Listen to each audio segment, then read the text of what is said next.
ଯେତେବେଳେ ଦର୍ଶନ କଲେ ମନରେ ଗୋଟେ ଅଲଗା ଶିହରଣ ସୃଷ୍ଟି ହେଇଛି। जय जगन्नाथ प्रभु मु जड़े pharmacy officer health and family welfare department अच्छी यही प्रभु जगन्नाथ मत चाकरी देइछंदी मु चाकरी पाइले दिनु ठाकुर शरण बसिली प्रभु मत आपण सेवा करिया को दियो मु प्रति वर्ष एमती नियोजित सेवा करिया से आज ये दिव्य दर्शन देखी मन देहर लोह आसी जाउची मोह भाई कोह आसी जाउची मु वक्तव्य किछि कोनु प्रभु को ये दर्शन ये जगतनाथ जगन्नाथ प्रभु लीलामय ठाकुर समस्त की भल रखु समस्त सुस्थ सुस्थ रुहतु आ प्रभु जगन्नाथ करुणा समस्त पाऊ सुरुखुरे रथयात्रा संपन्न है समस्त स्वास्थ्य रथयात्रा सरीगला एबे रथ आ गड़ब ना रथयात्रा पूर्णांग हो गला रथ गड़िला आषाढ़ शुक्ल पक्ष द्वितीय तिथि रथ आषाढ़ शुक्ल पक्ष दशमी तिथि रथ आसी लगिगला आउ रथ इंचे हलिबनी एबे आज सुवर्ण बेश सुना बेश आसंता काली अधरपणा तापर नीलाद्री विजय मनरे केते आनंद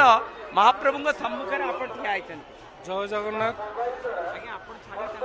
आज हूँ सुनावेश देखा बहुत 300 किलोमीटर दूर आसी 2 दिन रही गहली मध्य से जगह को दर्शन कर सुजोग मिली